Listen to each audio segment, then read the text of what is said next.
Have you ever wondered about the story of Talitha Kumi, the girl Jesus resurrected? The name Talitha comes from the Hebrew word tal, dew, and it carries a powerful metaphor. Dew is God's way of covering the earth each morning, refreshing and renewing creation. In this light, Talitha isn't just a story of one girl rising. It's about how God resurrects all of creation every morning with a new layer of dew. This idea lives in the Jewish talit as well, the prayer shawl. It shares the same root as tal.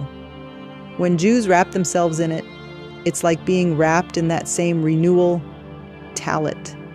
Talitha Kumi, little girl, arise, is a call to wake up with the morning dew, to remember what is continually offered renewal.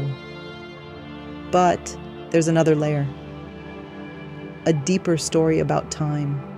I know how strange this might sound, but that's the wonder of it. You have to surrender to it and listen. Watch the words on the screen. The letters themselves tell the story. Think of the Torah like an iPhone. Every era brings an upgrade, a version update, but it's still the same core device. From the 5 books to the prophets, to the New Testament, to Islam, and even older traditions, Eastern scriptures, ancient America, the Maya, the early tribes. It's all encoded in the Hebrew roots. The laws of movement in the universe appear in nature, in plants, animals, even in rocks, and also in the words. What is it all pointing toward? What is creation waiting for? To untie the words, to unravel them, letter by letter. That's the true meaning of the word Torah. Talitha is the girl who must be awakened, like Sleeping Beauty. She represents the part of creation that nearly disappeared, the feminine. Everything has revolved around the boy, the son, the man. But these aren't just story figures. They represent stages in human evolution. The masculine force is the Nephilim, is a power that forced itself upon the earth. The feminine, the mother. This force is wild, untamed, a beast of a man with his hand against all and all hands in him. The story is about the taming of that force, refining it. And just like every movement in creation, that process plays out in all forms of reality. It may sound bizarre, but this is real. Ever paused and asked, why do certain social or political movements express support for causes that seem unrelated? For instance, why is the transgender community so vocal in support for Hamas? It sounds strange. But the answer lies in Hebrew roots, specifically the word Erev, evening. Like the evening in Genesis, and there was evening and there was morning. One day. Erev is also mixture. That's how reality is born, through blending, merging, and contrast. Every part of creation was made with its opposite, or at least what we perceive as opposite. It rules time itself, sometimes pulling it forward, sometimes pulling it back, but most of the time, it simply takes it for a spin. That same root gives us Erevim, Arabs, and even Islam, if heard through its Hebrew layers. It's not about politics, it's about movement. Both Islam and Christianity, in their Hebrew resonance, share a similar spiritual function. They push the timeline forward. The movement forward along the timeline is, at its core, the unveiling and return of the feminine force. The Hebrew word kedem means both what came before and that which moves forward. Kedem is the point of exit from Eden, and it is also a metaphor for the Eastern traditions, those that remained closer to the origin. A key verse to understand the feminine is Ezer kenegdo, a help against him. In short, Ezer contains Zar, strange, raz, secret, and the letter ayin, symbolizing perception. It counters the male, the czar, the foreign seed, the raz, the mystery that fell into the world. The word also contains ar and ra, roots linked to sexual arousal, evil, malice, and wickedness. This is the root of traditions linking sexuality and sin. And kenegdo? That's deep. The letter nun in Aramaic symbolizes a fish, the fish that fell into water, son of Nun. The rest of the word forms dag, fish in Hebrew, and in reversed letters, gad, bitter herb. On the one hand, abundance and good luck on the other. Put it all together, and you'll see the link between fish, water, and blessing. Let's return to Talitha Kumi. This is a blueprint, an operating manual, if you will, for how to awaken and resurrect the feminine force. And when that force awakens, it shifts everything. That's why the masculine appears distorted, confused. That's why we see transitions, not because it's unnatural, but because something deeper is being stirred. There are many signs in all languages, stories, and symbols that Yeshua hanging on the cross marks a transition, a passage, not just from life to death, but from Christianity to Islam, from one force operating through Christianity to another force moving through Islam. Christianity was the power that propelled the modern world to expand, a world of flesh, blood, joy, comfort, abundance, and infinite unfolding of material life. But now, it's time to meet death, to face contraction. Now humanity will walk the desert once more, but this time in reverse. The desert we once entered to break free from material bondage was full of speech, talk, teaching, commandments, prophecy. But the desert ahead, it will detox us from speech itself. A global vipassana, a silence no one expected, yet it was all encoded in Hebrew. Because Hebrew is not a language of religion or nation.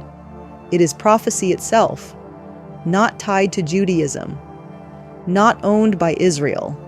It is a code kept for all of humanity. And this is my personal story. It's encoded in my name. I too woke up one morning with the sense that I had to share this code with the world. So now, eyes on the screen. We begin with the word tal, then kumi, and finally, the Hebrew word for new. This is the movement from below and from above. Do, tal, comes down. Matter, Homer, rises up. Life is constantly being renewed, not only biologically, but linguistically. What we call creation is not static. It is a system in motion, a flow of tension between upper and lower waters, between what descends, blessing, law, renewal, and what rises, speech, memory, resistance. The universe is not a random accident. It's a timeline, a pattern, already encoded in the 5 books of Moses. The rest is interpretation, update, evolution. The Torah is not a book of laws. It is a system of letter combinations, bundled into words waiting to be disentangled. Every time we free a word, we release time, because time too is bound in story. And now, something is changing. Humanity is shifting from literal thinking to symbolic seeing, from flesh to meaning, from narratives to numbers, from certainty to code. That shift, that transition is the work of the feminine. The labor, the pregnancy, the pressure to birth something new. And that's where we are now. Not at the end, not at the beginning, but in labor. The world we knew, based on substance boundaries categories, is wearing down, shedding skin, dissolving. That's not destruction. It's refinement. The story is already written. Our role is not to rewrite it, but to release it, letter by letter, sound by sound, until what stands is not our version of truth, but the truth. This is not the end. It's a new line, a straight line, a direct line, a new song. At the surface, Talitha Kumi is translated from Aramaic as "little girl, arise." But Tali shows us, if we read it through Hebrew roots, that opens up like a seed. Talit means dew, the daily descent of renewal from above. Kumi is rise in the feminine. Together they form a movement from above to below and then rising again. A cycle, a code. This is not just a resurrection story, it's a blueprint. Every element, tal, talit, kumi, carries echoes in the Hebrew language. She shows how the Hebrew word Torah comes from the same root as tourism, but in reverse. One wanders aimlessly, the other reveals hidden direction. She shows how shahar, the Hebrew word for dawn, was translated as Lucifer, not because of theology, but because of misunderstanding. Shahar is the soft light, the dew, the subtle start of something. And in the name Hillel ben Shahar, the tradition wasn't about a devil. It was about the falling and rising of light. So maybe the girl didn't rise. Maybe what rose was illusion, the human desire to control resurrection. Tali's point isn't to deny miracles, it's to show where they really happen, in the letters, in the language, in the daily quiet descent of Tal, dew. This whole video is a quiet revolution. It says, don't follow stories for their drama. Follow the roots, the shapes, the reversals, the vowels. That's where the feminine lives. That's where the future is being written, one word at a time. And you don't need to believe it. Just watch the words. They'll show you. Let's pause and review what just happened. You may think this video was about a little girl, but it's not. It's about language, about the feminine, and about illusion. We started with the phrase Talitha Kumi, Aramaic for little girl, get up. But Hebrew holds more. Means dew. Kumi means rise in feminine form. Together they form a subtle code. Dew falls from above for those who are ready to rise. And in Hebrew, resurrection doesn't begin in the flesh, it begins in the feminine. Dew isn't loud, it isn't fire, it arrives softly, silently, a whisper from above, and every morning the world is resurrected through it. That's why Jewish prayer shawls are called talit, from the same root. They cover themselves in God's renewal, like dew covering the earth. But here's the twist. Maybe the girl didn't actually rise. Maybe the resurrection was an illusion, a moment of awe, a sleight of hand, a soft deception. Because the Hebrew word letatel, leteltel means to shake, to toss, to perform a trick. It's related to letatut, sleight of hand. What if the miracle was more like a performance? What if what rose was the illusion? That brings us to the name Hillel ben Shahar, the morning star as mentioned in Isaiah. In Hebrew, Shahar means dawn, but also the first light, the dew of daybreak. Hillel, from Hallel, means shine, praise, glory. But when Christianity translated this into Latin, they took Hillel ben Shahar and rendered it as Lucifer, the shining one, the bringer of light, and eventually the fallen one. That's the moment of reversal. A soft glimmer becomes a feared figure. The feminine morning dew becomes a demonic projection, and instead of being held as mystery, it becomes condemned as evil. That's what happens when we don't trust the unseen. When we fear what can't be explained, we turn dew into deception and the feminine into a threat. But Hebrew holds the original code. It's not theology, it's not religion. It's the structure of movement, from above to below and back again. Tal, dew, is what descends. Kumi, rise, is what responds. And resurrection? Maybe it's not about conquering death. Maybe it's about hearing the call and responding.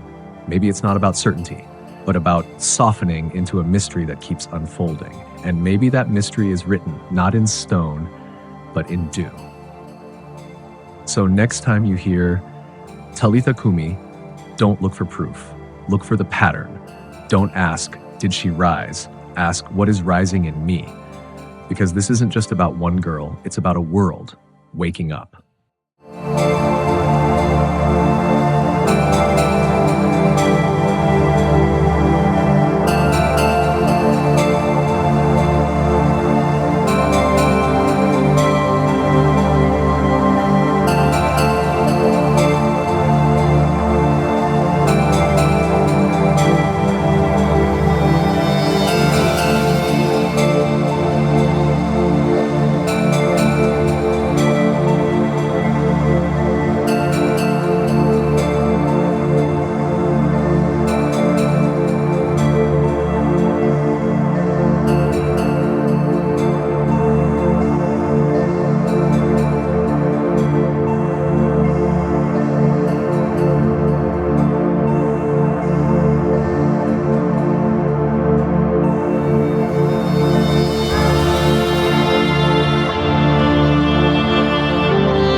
I'm Tali. Welcome to my life's work. Hebrew, for all, a language from the other side, kept for the journey inward and the return to being. Come walk with me. All you need is a little passion. Subscribe if you wish. Share if it stirs you. And if you stick around long enough, you'll start to see. Talitha Kumi means, little girl, get up. But if you break it down in Hebrew, it's more than that. These are not random thoughts. Hebrew words themselves, quiet, subtle, and like dew, they carry something ancient.